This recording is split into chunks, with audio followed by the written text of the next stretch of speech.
So what's up, everybody? Welcome back to the Truth About Him podcast. Yes, I got sir. my boy Barron Benjamin here. Yes, It's crazy how we met. I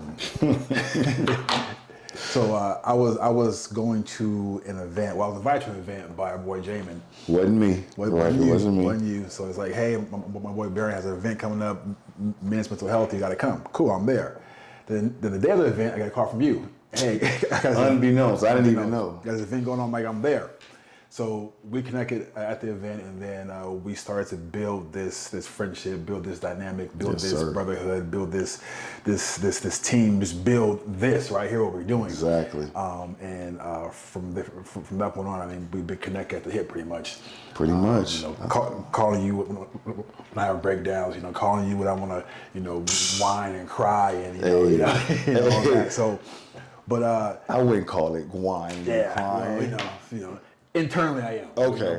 But it comes out manly, right? Okay, yeah, it does. That's why I got these ears. I can hear good. Right. Can't see worth nothing, but I can hear really good. So one, I appreciate you, man. I appreciate you pouring into my life. I appreciate you, being on a podcast. I appreciate you being my brother, right? Absolutely. I appreciate that. And this podcast, it's about men telling the truth, and it's called The Truth About Him. Exactly. Right?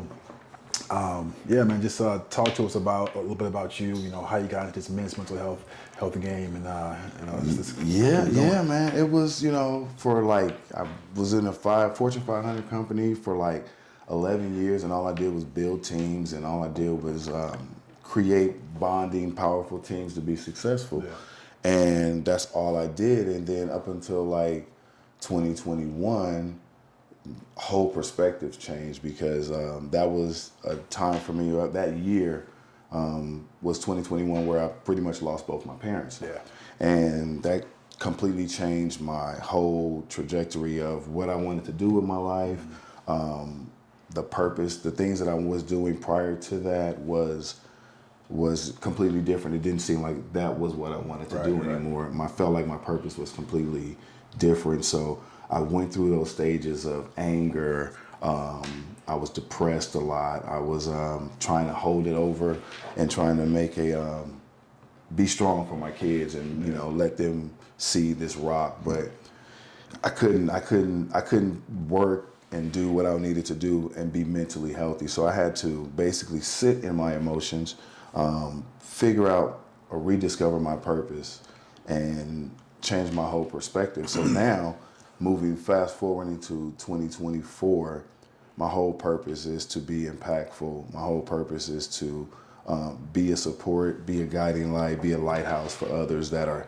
like me, especially men, because we're the backbone of our families. We're the backbone. A lot of people come to us for, we're your coaches, we're your mentors, we're your fathers, we're your husbands, but we don't have places where we can go where we can be vulnerable. We don't have places where we can go, where we can take our capes off. So I wanted to create a space for that, and you organically came into that space. So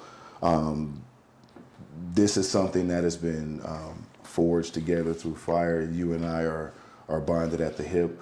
I feel like we're going to be impactful, and we're going to be this guiding light for others. So I'm living in my purpose now, and my whole company, everything is about living in your purpose, living a legacy and helping others create that legacy. So we're about to have a ball with this, brother. Yeah. We're about to have a ball. Definitely. I'm with it. It's already fun. I'm with it. The whole podcast, the whole Truth About Him is really, it's for men to be honest, not with the world, but with themselves, right? Because most times we hide who we are, we hide how we feel, we hide the fact that we can't be weak or think we can't be, not really be weak, but be vulnerable, right? And really express ourselves. And you mentioned just now about how you went through anger and depression, right? And in society, the stigma is that if a man goes through that, one, he's weak, and two, he can't express that. He has to be 10 tones down and take it, right? Right. So what did that anger and depression for you look like? It was in waves. Honestly, it was I would be angry for no reason, and then the good thing about growth And for me personally, was that I was able to acknowledge where I was at. Yeah. You know, and I also knew the things that helped me get out of it. Yeah. So, you know, being around my family on a constant basis, that was my safe place. Playing basketball as much as I could, it wasn't really just for the, you know, because of the basketball, but it was a place where once I got in between those lines, I wasn't angry, I wasn't depressed, I wasn't thinking about anything but making a shot. Yeah. So part of being in that space is self-therapy, knowing what makes you happy and making a choice to try to get to that place, even though the waters are murky, even though the clouds are dark, but you know your happy place is over there. Just take the steps to get there. Basketball, right? Basketball. So basketball is a game that you play really to get centered, to get focused, and really help your mental health, right? Yeah. So my question is like, so that's what you do for yourself. So when you're going through anger and depression, or you're having a tough day, how does your family know that, and how they support you? Because basketball is just for you, right? But then as far as the family support, how does that look? Communication. Okay. You got to be able to communicate your feelings. You got to be able to say, you know, I'm just not feeling well. They know for certain, because they know for some reason, because in my house, on my wall, I created basically a whole family tree. Okay. And ever so often I'll get stuck looking at that wall for a long time. I'm just gonna say a long time. What's on the wall? It's a picture of my mom and dad when they were younger, and then it trickles down to pictures of my pictures of my wedding, pictures of my cousins from both sides of the family, pictures of my stepmother, and there's one picture, it's kind of crazy, I was looking at it yesterday. There's one picture, there's 4 different people in this picture, and all of them passed away. So I look at them as like my 4 angels. I have like 6 angels now that look after me. Were they on the wall before they passed away or after they passed? Okay, wow. No. Okay. This, and the picture that they took was an old picture. Like, so this picture was taken in the early 90s. Wow, okay. So they know a certain way, just my mannerisms or certain things they know, like if I'm going to play basketball, they respect that, and they know that's my place of peace. Yeah. So go do you. Right. The gym is the same thing for me. It's a place where, you know, I can put music on, and I evaluate everything that I do as far as my, am I hurting anybody? Is this beneficial to me? Everything that I do that help me cope is beneficial to me, and it doesn't hurt anybody around me, and everybody that around me understands what it is. So if it wasn't for basketball, for me, I don't know how I would have pretty much got through a lot of stuff. So you don't hold that in, right? So I try not to. You actually express how you feel to your family. Yes. Right. So that's something that's rare. Yes. Right, because most of us men, we don't do that. You know, we hold it in because we're in fear that we will be portrayed as not a man, as weak. I was reading this post. It was probably like a year ago. This guy was saying how he was feeling depressed. He was feeling sad. He was feeling like he wasn't enough as a man. Right. He expressed that to his wife. Right, and his wife immediately said, "Well, why you tell me? That's not what men do." He said that she told him that she instantly lost attraction for him because he expressed how he felt. He says for the past 3 years, you know, I didn't say anything. I just took it. But now I had to step up. You know what? I'm not feeling well. You know, I'm not feeling a man. And that's a stigma, right? Because you know. The stigma is that we can't express because we're supposed to be these steel beings that can't be translated. Keep our cape on. But my thing is that what rings out is that not just that the fact that his wife lost respect for him because he was vulnerable, but he was going through that stuff for 3 years before he even said anything. Right, three whole years. That's a long time. That's a long time. That's a long time. A long time. And you know, God made man first. Yeah. You know, he made Adam before he made Eve. Eve was a part of man. Right. He didn't create woman from the ground. Right. He created woman from our rib. Right. So that woman's a part of us. But I say that to say we're here first for a reason. Right. We're strong. We're stronger than we think. Right. We are supposed to endure and carry Yes. a lot. Yes. But we got it. We can take it. But our question to our spouses and our questions to our significant others are, how long do we have to carry it by ourselves? Can you just help us take it off? Can you just take some of it? You know, we can carry all of it. We can definitely carry all of it. Right. But how long do we have to carry it all by ourselves? Right. You know, every beam bends, every board breaks. Right. You know, Superman was Clark Kent at some point. At some point. You know, so,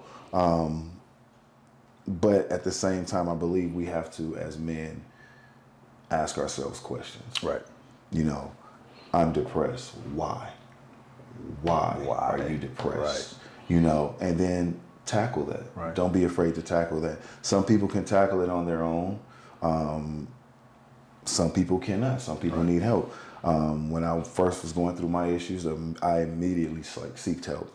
And part of what I do now is predicated on that experience with my therapist. It was very generic. It was really cookie cutter type of therapy. You know, at the time it seemed like it would help, but long term, for example, I expressed certain angers and depressions and things of that nature while I was going through my journey. And one of the suggestions was to go outside in my backyard and smell the flowers. Okay. Great. Right. But my question is, what if I didn't have a backyard? Right. You know, what if I'm allergic to flowers? Right. You know, what if, I don't like being outside? What if I don't like bugs? You know, these are the things that moving forward, when I wanted to reach out and help people, it was, I don't want to be cookie cutter. Right. Every journey is not the same. Every path is not the same. Everybody's struggle is different. Right. So you can't have a generic one way to get to every place. Right. There's not one. You can put your GPS at destination right now and we can come up with 2 different locations and get there either at the same time or earlier or later than the other. So everything we do now, everything that I do now is based on helping others specifically, and it stays there. It's between me and that person. I completely engulf myself in it, and be careful what you ask for, because sometimes when you do that, I swear when I leave some of these clients, I'm so tired. I'm so drained, but I still focus back on what I wanted to do with my life. Am I making my parents proud? Absolutely. So then it makes it easy for me to keep it pushing. So it's just a matter of we try to help you find your purpose, find your legacy, and live in it. You mentioned something about the wife and the rib, and how even the strongest beams eventually bend without the pressure. And I equate really most things in life to the gym, right? When you're in the gym, you have this massive goal. I want to bench whatever, 225, right? But you start at a lower weight because you're working up to that. You're benching, you're getting stronger. The stronger you get, the more weight you can carry, right? But in between that time, you have what's called a spotter, and that spotter helps you when I can't quite get it up, and I'm come help you. That's what I feel a wife is in a help bait, right? It's like sometimes we need spots. Yes. Even though we're strong, sometimes just come spot me, right? And it all goes back to, again, it spots in my head. It's like a spotter at the gym. You can choose the skinny guy who just walked in, or you can choose the bigger guy who has experience and know that if this shit drop, I got you. right?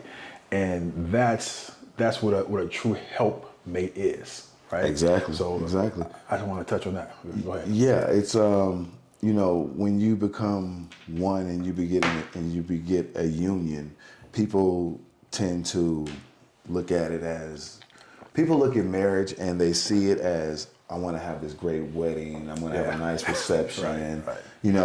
but it's more than that. It's so much more than that. Like I tell everybody, like when they talk about marriage and they ask, about marriage and stuff like that. I've been with my wife 13 years married. We've been together for 20, our oldest daughter's 26. Okay. So we've been together for over 25 years. Yeah. It's important to know who you are marrying. Right. Because if you're marrying with the intentions to be married for a lifetime, Right. you got to do your homework. Yeah. You got to do your homework. And when people ask me why did it take me so long to get married, it's because A, I wanted to do it right. B, I jokingly tell them, it took a while for the Carfax to come in. When the Carfax came in, I came in late, but once it came in, it check, and I jumped on it. So you got to make sure you got the right Carfax. Yeah. You got to make sure that the homework is done as far as, have you guys discussed everything, from kids to politics to religion. Right. You have to be able to be vulnerable and trust that person is going to be there for you. Is it easy? Absolutely not. Yeah. It's also marriage is one of the hardest jobs you'll ever have. Yeah. It's one of the hardest jobs you'll ever have. It's a roller coaster of life, but you have to make sure that person that you chose and the person that chose you, you're willing to go through those ups and downs with that person. Right. Because if I can't talk to you about politics and you're my wife, and I'm thinking about marrying you and I can't talk to you about politics, or I can't talk to you about religion or anything else that everybody can't talk about, we're not going to last. It's not going to last. So knowing who she is, knowing her flaws, knowing her gifts, it took me a while to accept a lot of them because I was always trying to say, okay, I'll give you till this amount of time to change.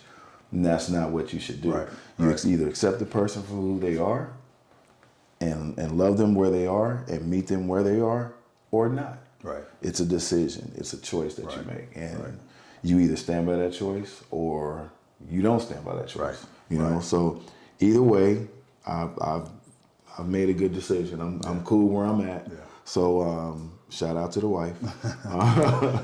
But you just got to know. I always say, know the stripes on your zebra. Right. You got to know. Yeah. Yep. It's funny how you talk about the Carfax, and a lot of times we get the Carfax, whether it comes in today or tomorrow or late. Or 10 years from now. 10 years, but we ignore what's on the report. Right? Because we think, what, I can fix that. I'm a man, I'm a fixer, right? Mm-hmm. We'll get into my story on different podcasts. Next up, a couple episodes. Right. But, that was kind of like what I went through, right? It's like, I kind of ignored the Carfax. Mm-hmm. But ignoring the Carfax taught me so much, right?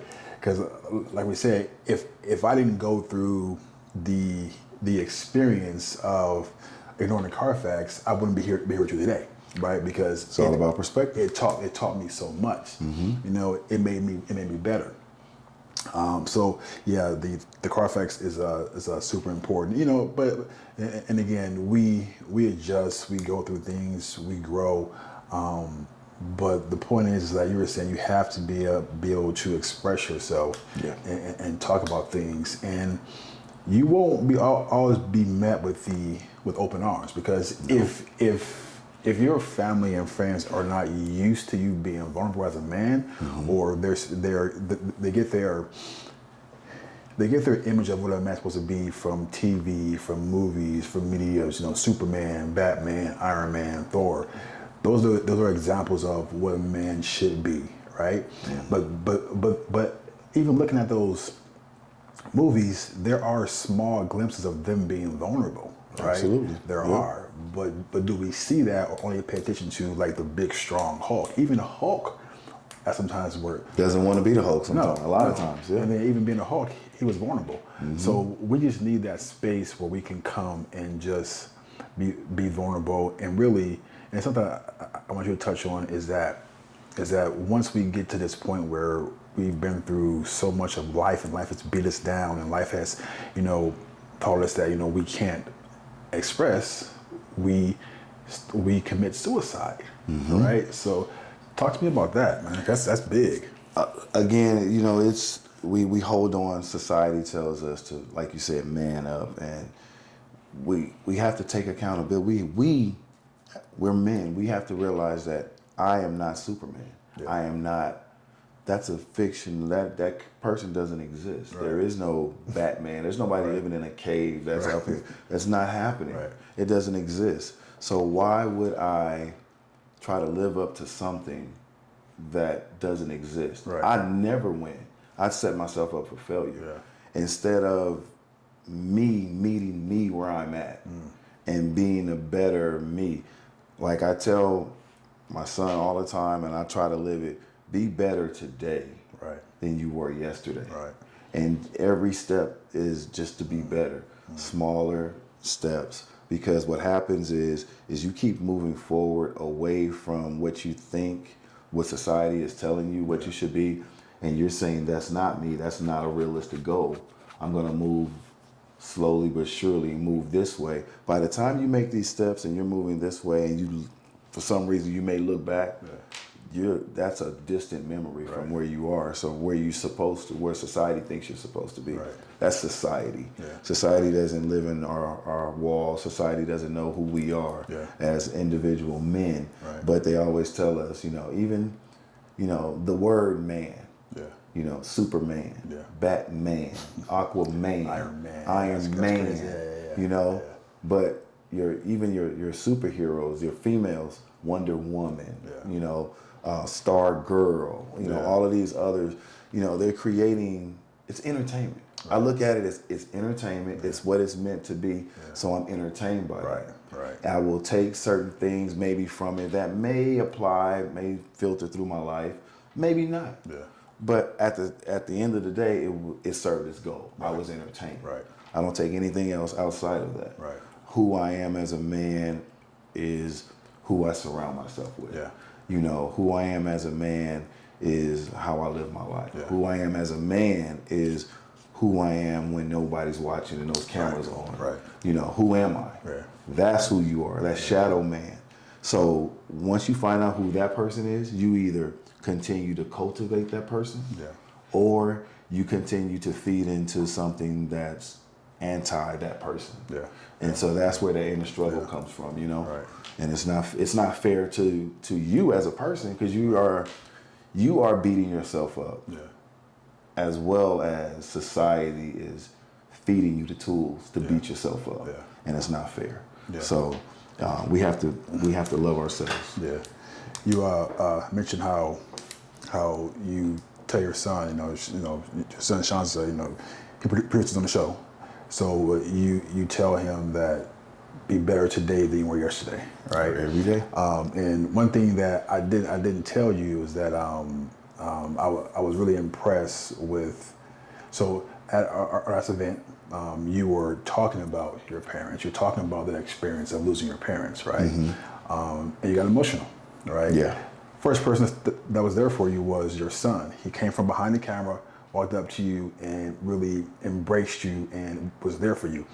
That doesn't happen, too often, right? So that's a tribute to like what you've done as a father and as a man, has been the example, for your son. And us as fathers, we make mistakes, Absolutely. We ain't perfect, but overall, it was just a joy to see Sean step up and be there for you, because that's what we do. That's what we do. That's what we do. So props to you for that. Appreciate You don't see it often.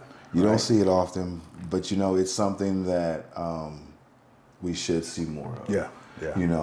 And I've seen it. I've actually seen it. I've seen sons with their dads in the gym. I've seen sons with their dads that come play basketball. And they're so little, but they're still bringing their sons with them. So I see it. I see the good fathers out there. I see the good men out there. Society wants to tell us as a whole that we are not doing well. Right. But that's as a whole. Yeah. But what do I see outside my window, Right. outside my door is what I support, you know. And again, what he did for me that day was immeasurable. It may have seemed so insignificant for him, but for me personally, I probably wouldn't have been able to get through that without him up there supporting me. So we've had our moments. I can say that I can't say that he's never seen me cry. Yeah. He's seen me break down a few times, but he's also seen me get up in the morning and work. He's also seen me be responsible for myself and those around me. Yeah. So he sees the expectations. He's doing a fairly good job of living up to those expectations. I just want him to be the best version of him. Of course. And I'm going to 100% support him because that's what it's about. Right. And, you know, people always say, well, I never had a dad. Right. Or my dad was piss poor at best. Right. So I don't know how to be a good dad. Right.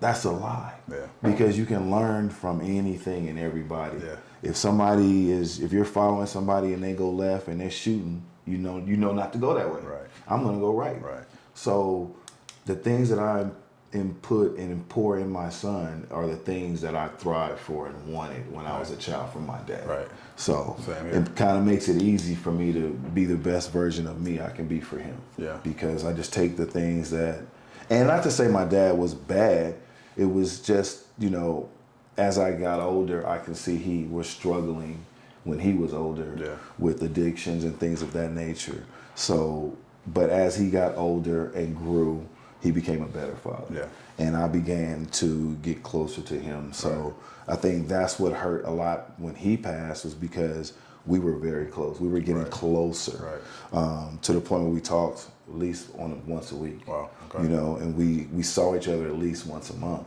Okay. You know, and I was able to call him and talk to him, and everything that he would say would just be, you know, I'm proud.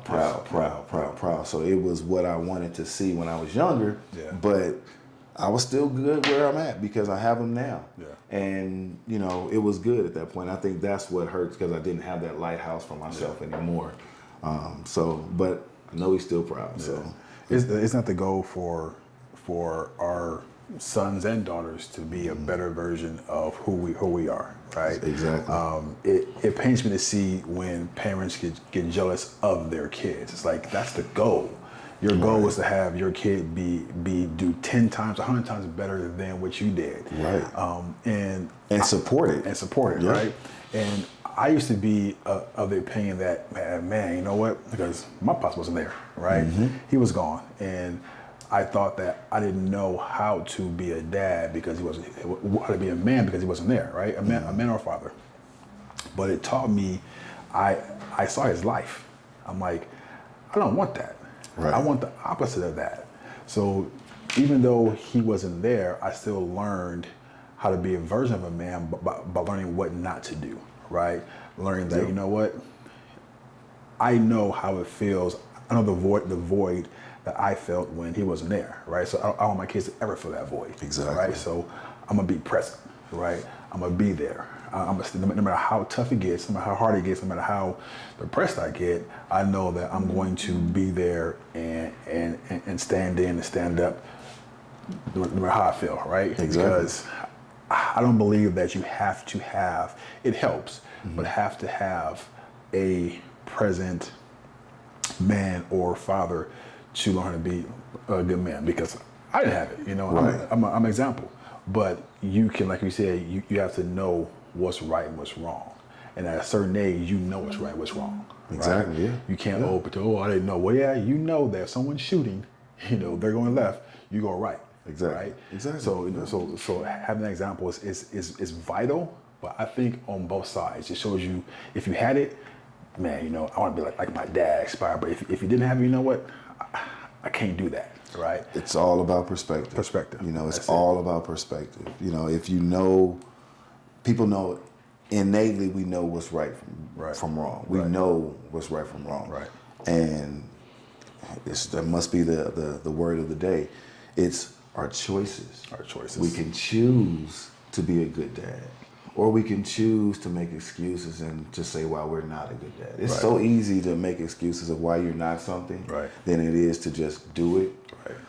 and live in it and, Right. and stand on your choices and live in them, because sometimes we find excuses everywhere. Excuses are so everywhere. Oh, that's an excuse. This is an excuse. This is an excuse. And we don't. The real work is in the journey, and we don't necessarily want to do that real work. So it all starts with ourselves. Like, if you want to be a good father, if you want to be a good man, simple. You are who you surround yourself with. First off, be man enough to be in a room by yourself and know what kind of man you really are, and work on that. Right. Either with someone, or if you can work on it by yourself, work on it by yourself. I don't recommend it, because we feed ourselves lies more than anything. Right. So we can tell ourselves we're good, and we just did something wild 2 hours ago. You know what I'm saying? So it doesn't make sense if we have somebody, they say accountability partners. If you have somebody who can hold you accountable, and to keep you on that path that you want to be on, that's an investment in yourself. It's an investment in your well-being. It's an investment in your future. It's an investment in your kids' future, the people around you. Because when you're better, people around you see that your energy is completely different. I talk to people who seen me when I was working, and I see them now. I said, bro, your energy is completely different. Like you don't snap at people no more. You're not rushing around anymore. You smile a lot more. But that's a choice. I chose to be that way. It took work. This is 2021 when all of this happened, and we're in 2024. And I just made the decision to not feel the way I felt 3 or 4 years ago. Wow. This year, this is 2024. This year, I decided, you know what? I deserve to be happy. I deserve to smile. I deserve this. I deserve to live in my purpose. I'm going to do it. I'm going to choose to be happy. I'm going to choose to love on the people around me. I'm going to choose to be impactful. And more so, I choose to be available for my friends. Honestly, when I was working, bro, I was not available. I had to work. I'm at work. I'm not going because I'm at work. I'm not driving out there because I'm going to work. And now I'm able to call my friends and check on them and see, how are you doing? Is anything you need? Or I'm coming down there today. I want to link up. Let's chop it up. So it gives me, I'm free for these things. I'm able to help my family, my in-laws who are older, because I'm living in my purpose. So fear, bro. Fear is the hardest thing. Fear keeps you from going through that other side of the window. Living in your purpose and trying to go we're accustomed to what we're normally accustomed to 9 to 5. We're accustomed to that. It's safe. Every 2 weeks you get this. It's a safety net lifestyle. But you drain yourself and you empty yourself and you cheat yourself of your purpose. You can live in your purpose while doing a 9 to 5. And a lot of people don't know that. They think it's either one or the other. But you can choose to do both. But once you make that choice to do both, again, that's the word of the day. Once you make that choice to do both, live in it. There's going to be work involved. There may be tireless nights. You may be tired. You may have to do some others. You may have to, leave from one job and work on your own job right then and there. Are you going to want to do that? Are you going to want to invest that time in yourself? So these are the things that you have to ask yourself when you want something in life. Ask yourself why. It's the why game. It's the why game. So I want to shift gears for a second. I think that every to my men, like every man at some point have a breaking point, right? Yes. And I think maybe have several breaking points, right? But it may be the same one over and over and over again.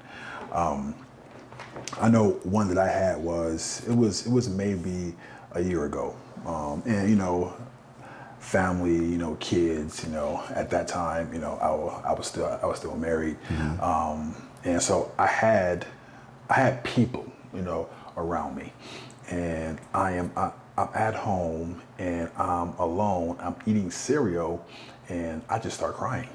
What kind of cereal? What was I eating? Probably some Captain Crunch. One of my favorites. All right, yeah. That's one of the good ones. Right. Okay, So, that's one of the good ones. And I wasn't supposed to be eating it, but I was alone, right? Hey, exactly. So I'm eating it, and then I just started crying. Right?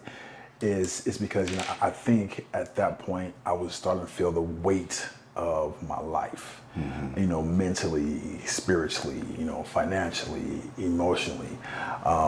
The weight just hit me, and that was one of the breaking points that I actually paid attention to, because I know for sure they've had me before, but I would just power through it, right? I was going, this will pass.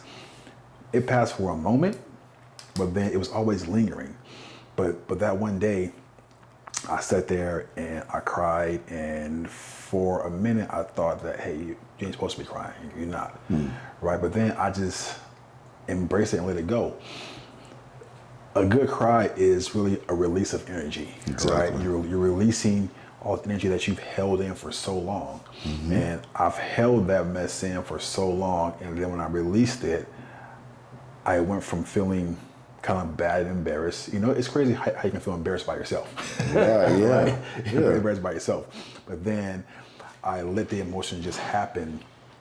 Then afterwards, I felt better, and then I had a sense of clarity, right? Knowing that there were some things I had to change. I have to change the direction, because the choices I was making in my life at that point were not, it was sending me backwards, at best keeping me standing still, right? And a mentor told me a long time ago is that if you look at your life a year from now and you're in the same spot, something is terribly wrong. Exactly. And I was in the same spot for years. I faked it like I wasn't, right? I was in the same spot for years. So for me, that breaking point was something that stands out. So tell me about one of yours. It's, first off, a good cry is it purges the soul. Yeah. I used to, same thing, why am I crying for? I'm not gonna cry, like, why am I crying? But there is, I'm a huge component of music. Like, music can get you through pretty much a lot of stuff. Yeah. And then there's certain songs that I listened to when I was, when I would have an episode that would just have me just, Yeah. and most of the time I was by myself, but it was a good purge, and I've always asked myself, why? I've always asked myself why. It's from high school all the way through college, through my career, it's just why. Because it comes from a purpose of understanding. So the process that hear the song, feel the song, cry. Like, just, Right. And I think part of it, reflect on this, think about this. When we cry and we don't feel like we should cry, one of the first things we do is we immediately do that. Yeah. Because we don't want to seem like, you don't want to see us crying, but I decided not to do that. I decided to just let it run. And then once it was done, I'd wipe it away. Yeah. Because A, I just didn't feel like constantly doing that all the time. Right. But B, I wanted to see, okay, we're gonna let this all out. I'm gonna live in this, and I'm gonna see how I feel afterwards. But I'm gonna ask myself why.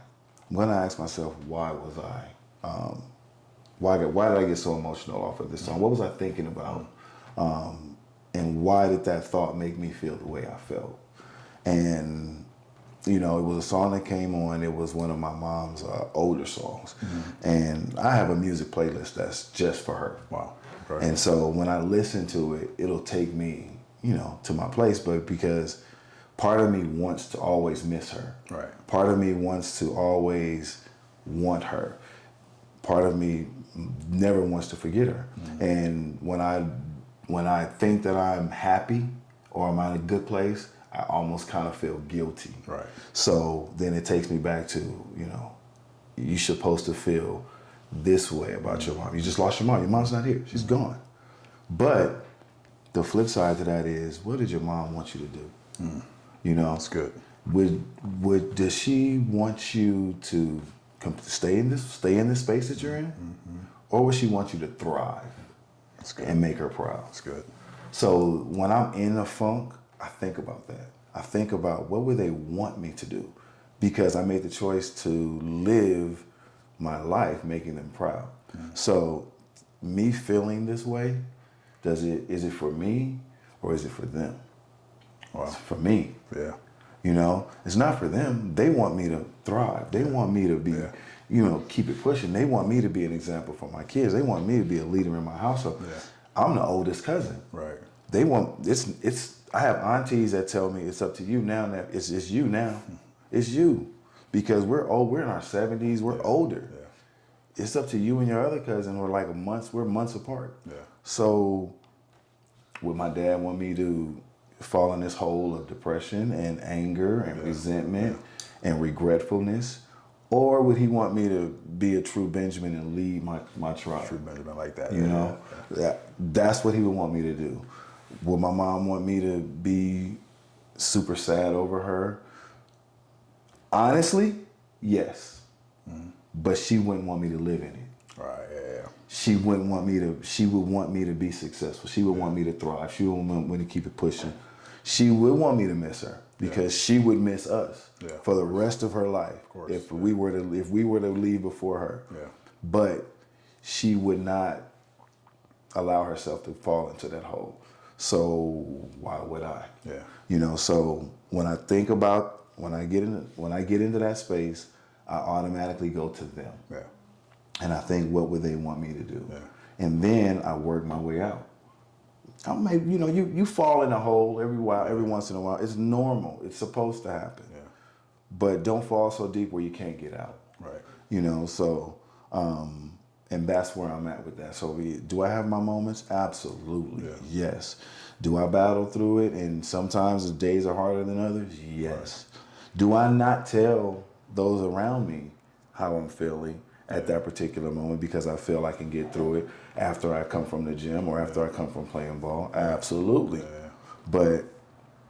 And I pretty much do, because again, I ask myself those questions, and I make sure that if I choose to be happy, then I'm going to try to live that life and go that route. So again, it's our choices and it's our follow-up. Yeah. We have to follow up with our choices. Yeah. We can pivot at any time. Yeah. You can change your mind at any time. We're human. You know, if you feel like, this isn't the way to go, this is the way to go, pivot. Yeah. But stand on it. That's what I tell my kids, as they ask for it, well, I don't know, I'm not sure. I'm just decide. You can always change your mind, but just make a decision. Make a decision. Because it trains you, it makes you better. Because if you're constantly, I don't know, and a lot of times people, like even my kids, they don't make a decision because they're in fear of what someone else may think, right? And this truth about him, this men's mental health, we live this, right? Because just yesterday, I called you, right? Because there's some things that I was like, you know what? I need some clarity on this, right? And one of the things we talked about was me making decisions for me and not other people, right? Yeah. So that's huge. That that this podcast is not just for show. We live this, and we have a group of guys that we talk to, we engage with, and we just share life with, right? And we talked about the Truth Core 4, right? And it's something that we do every single day to make sure that we're doing our best to make sure that we are living this life and we are being accountable for who we are, being accountable for what we create. Because your life, whether it's prosperous, whether it's lacking, it's something that you created, right? There's no accident. We always blame stuff on outside sources. That's easy. It's easy to do that. Right. Yeah. So our group and our core force is about being accountable for ourselves and what we create, right? So let's talk about that, right? Let's talk about the core four. Why don't you pop in on family real quick? When you asked me a question, how did I get through a lot of stuff, and it was my family. Yeah. Family was my safe place. I think that helped my recovery in this, because I wanted to be around them 24/7, even though I know I couldn't, because one was in college in Arizona, one was finishing up college and working, busy. Wife had to work and do her thing, and so that just left me, because I didn't go back to work for months, almost a year. Oh, wow. So it was a blessing because I was able to do that, first off. So shout out to them for letting me do that. But family plays a huge part in your journey and your as a man dynamic. Again, if you don't feel like you can be comfortable and vulnerable around your family, who can you be comfortable and vulnerable around? It's not going to be your friends. It's not going to be anybody you meet in the streets or in a church. You're not. Your family sees you. That's your home. Your home. They say what a man's home is his castle. Right. Well, what does that make your family? Right. It's your tribe. Your tribe. That's your tribe. And if you can't be vulnerable, my kids know I'm at my 100% happiest, with no care in the world, 100% happy, not worried about nothing, when all four of us are in a small proximity area. It's just something about having all four of us together, and just that energy is just going around. It's like I just sit back and I watch, and I'm like, man, what a blessing to see these two thriving young adults. I got a wife here who I can be vulnerable with, who supports me, and vice versa, because she has her moments as well. So you sit back, sometimes you just sit back and you just look at what you created and where they are, and take stock in that. It kind of makes you not forget about your issues, but let you again see a different perspective through another lens. Just like, look what you created. Look at what they're not doing. Look at what they could be doing, and yet they are just as happy as you are, just hanging out with you. A lot of parents, a lot of kids don't want to hang out with their parents. They don't want to hang out like that. But I'm fortunate enough to where both my kids don't mind hanging out with me or their mom. They actually have more fun when they hang out with us. So is that true, Sean? I tell no lies. But it is, family is a part of my core four, and I'm glad we started this, because people need to understand how important having a core four. I'm very big on the definition of words. Core. We really can't do anything without our core. If our core goes out, we can't pick up a bottle of water. We can't lift our head. We can't get out of bed. We can't walk. We can't do anything without that core. So your core has to be strong. Buildings have foundations. There's beams in those buildings. And when the proverbial shit hits the fan, it's those beams that structurally hold that building up. It's not the windows or the roof or the structure they put in between from the ground to the top. It's that bottom. It's that core. So our core four is great. I'm glad we have it. To all the men out there, you guys really need to use it. We're gonna really dive into it, but family should be a dynamic part of our core four. It should be top. It's core four, so you can gauge it however you want. 1, 2, 3, 4, but it needs to be up there, because you spend so much time. That's your tribe. Yeah, that's number one. Okay. It's like the family is like, make sure every day that we connect with our family, whether it's Absolutely. a text or a call or something.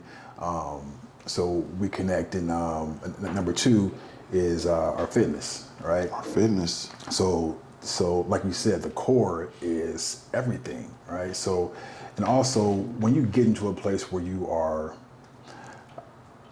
I've seen so many men who are younger than me, and they're in terrible shape, right? They can't play with their kids. you know, they get, well, you know, Monday I probably get a little winded myself. We gonna see. We gonna see. But I'm gonna get him out on the court, y'all. Right. But having that fitness aspect to your life, it really helps with also a mindset, right? Because Absolutely. if you're in a gym and you got those endorphins going, if you feel good, you know, you perform better, right? So number 2 is like making sure that we are doing something that's active. And you don't have to be in the gym every day. You can get out and walk and jog and do push-ups, but make sure that you're active at least 30 minutes a day, right? Exactly. Because that changes the whole landscape of your life. That changes, and also with that, you know, eating as best as possible, not being a fast food junkie. You know, of course, you know, I have my cheat days, right? So, you know, I may go get like a big old burger, but making sure that, you know what, we're doing the best job we can to make sure that we are here for our family for the long term. Exactly. Right? Exactly. So that's number 2 is fitness. Finance. Finances, you should, like I always say, you know, people say, well, I want this in finances, you know, I want to be able to make an XYZ amount of money. But my question is, if you make that, whatever number that is, would that make you happy? And some people be like, yeah, that'll make you happy. Right. That'll make me happy. Okay, cool. Right. That's fine.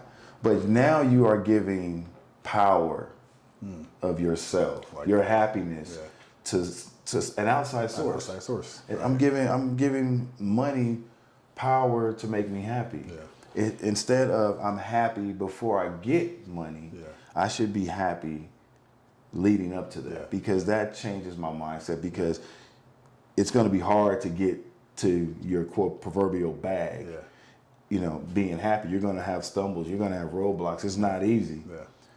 So you being in a happy mindset puts you in a better position as opposed to being in a thirsty mindset. Like, I'm just trying to get to this bag, and as soon as something hits, it's like, oh man, the world is over. Now you done fell off into another hole. So finances, it should be, what do you want to see yourself? What do you want to do?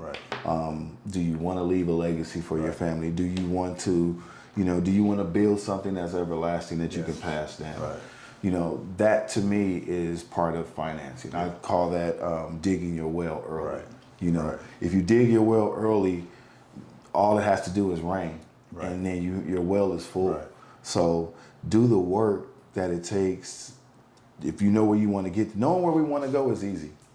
You know, honestly, I can ask anybody, what do you want to do with your life? What is your dream scenario? You know, a lot of people, I want to be rich. I want to play basketball professionally. I want to be a doctor. I want to, you know, I want to be a author. I want to be this. I want to be that. How many reach that? Great. In the NBA, there's only about how many people in the league? Like 100 and something that get drafted every year. It's like 100, and there's thousands, millions of kids that are trying to play basketball and want to get to that next level. But are they willing to get up at 6 a.m. before school starts to go run? Are they willing to practice before school starts? Are they willing to practice after practice? Are they willing to guard the toughest player? Are they willing to sacrifice their offense to play defense on the best player to win? That's good. You know, are they willing to do that? Because that's what it takes. Are you willing to miss going to this party that you've been dying to go to because you got to get up and go to practice the next morning? Did something happen? And I'm sorry, just like cause you remind me about something. I forgot the guy's name. Mikey somebody. He was a star basketball player, right? Mikey Williams. He went to jail, right? Didn't he go to jail? No, he didn't go to jail. He beat the court case. Oh, he did. Okay. Did he get drafted? No, he just committed to UCF. Okay. So he's still going A different path. Okay, cool.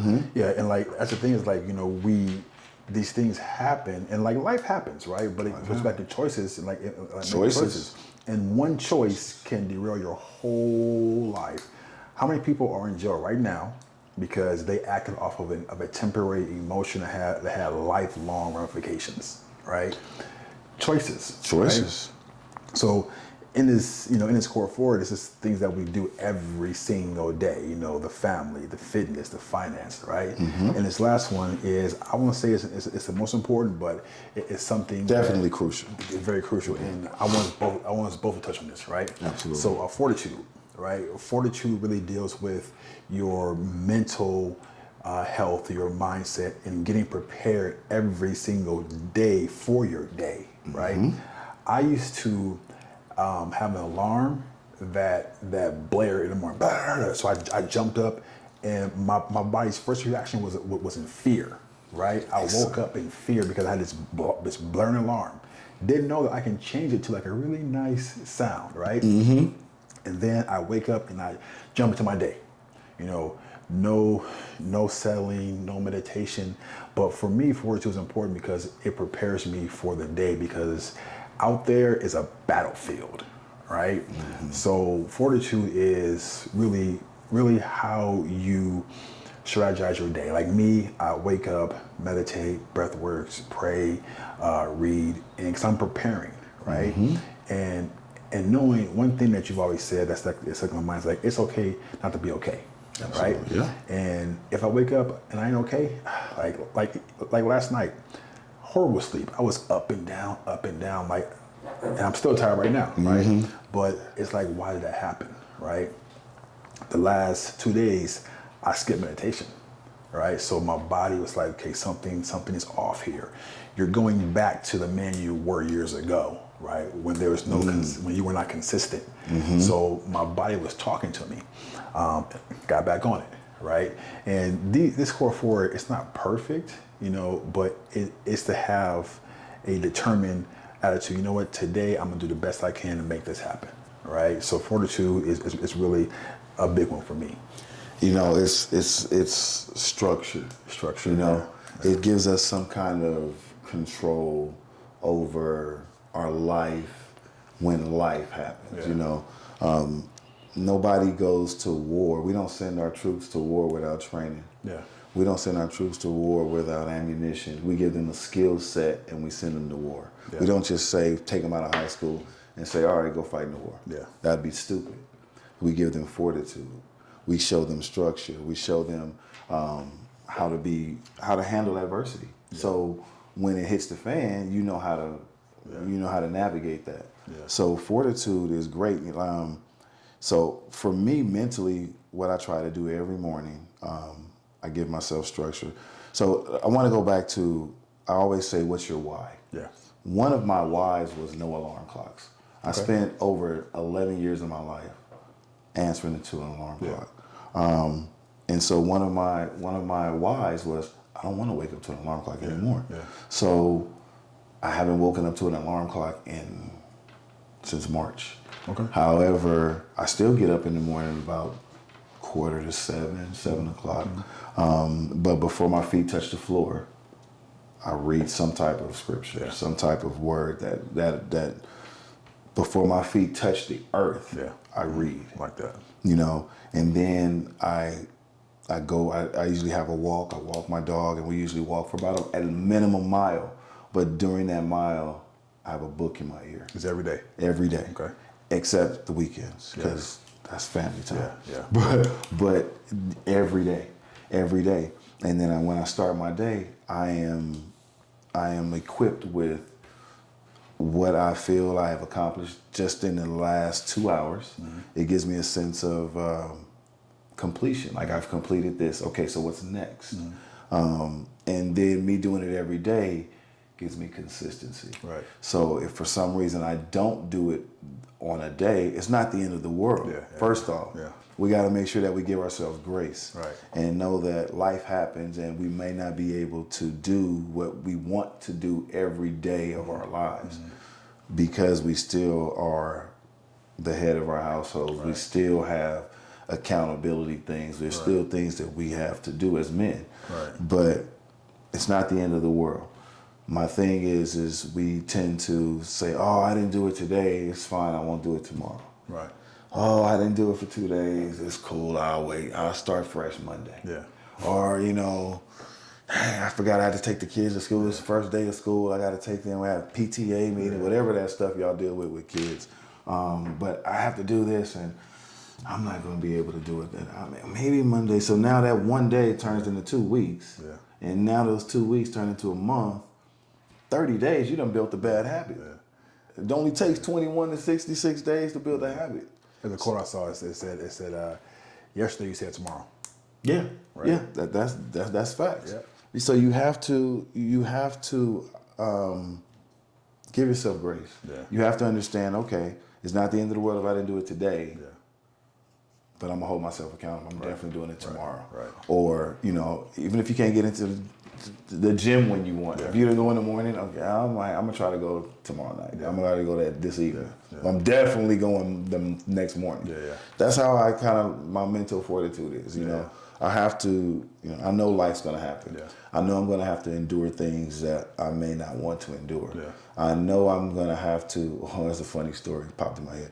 I know I'm gonna have to deal with things outside of my castle that may anger me. Yeah. But I can't let it anger me. Right.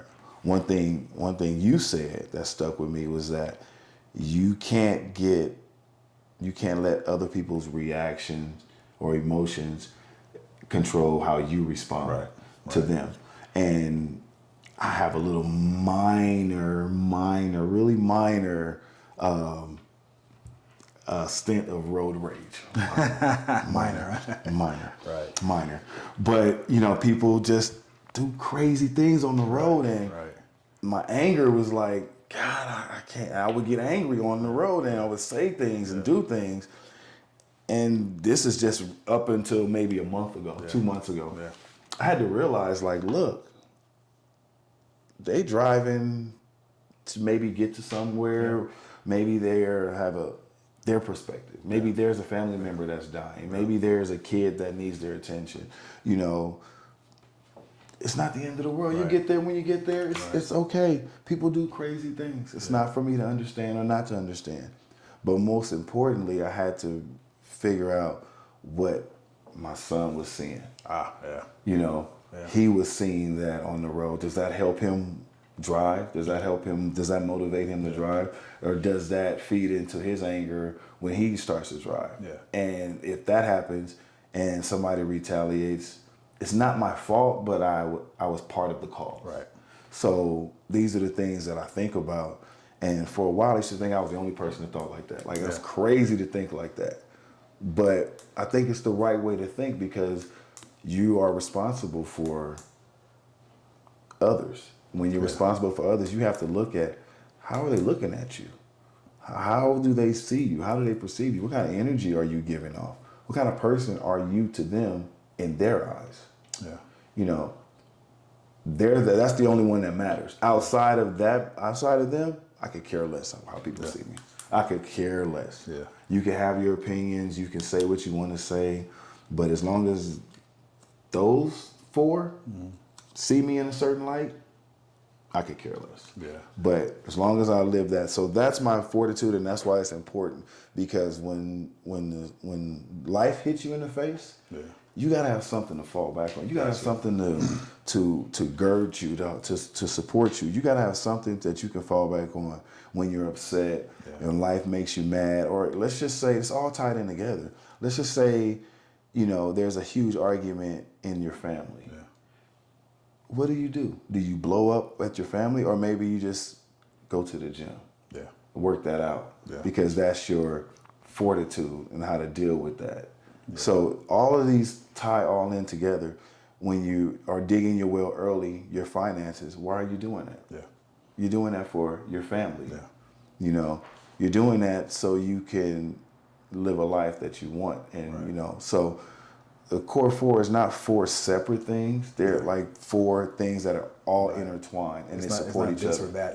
It's all. It's all of it. You can't have it. You can't have one without the other. Yeah. You can't have the fortitude without the fitness. You can't have the fitness without the family. You can't have the finances without the fitness. It all goes together. Yeah. So that's the importance of the core four for us, and I'm glad that we are pushing it. It's gonna be something that we do all the time. You're about to make a core four shirt. Core four shirt. I'm thinking we gotta get some ideas on a core four shirt. I got it.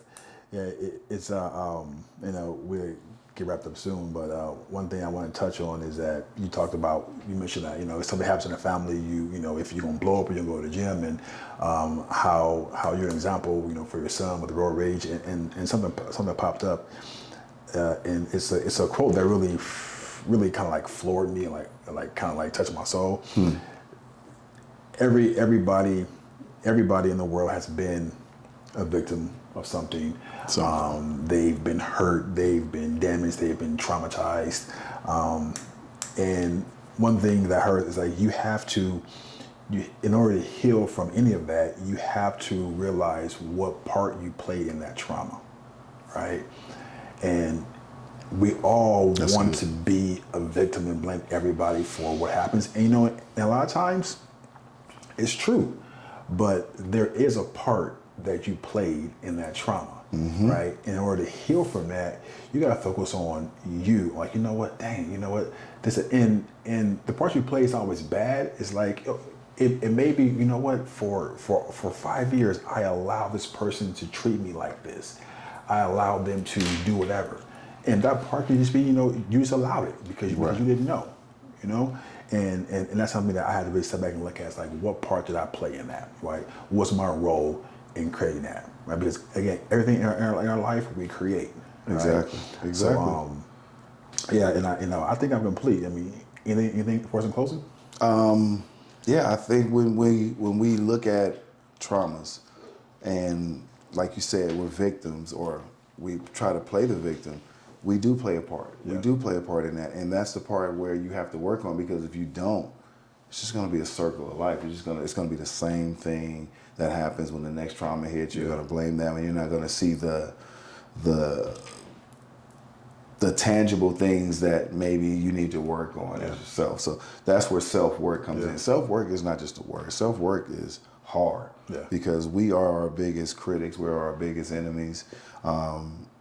But why can't we be our biggest cheerleader? That's the question I want to ask. So, bro, I think we are, episode 1 is going to wrap. I think we're going to do good. I think the word of the day is choices. Choices. And standing on those choices. But outside of that, I think we're good. And it's been a pleasure. Yeah. Thanks for watching, guys. So like, subscribe, share, because it's something that all men need. We'll see you next time. Bye.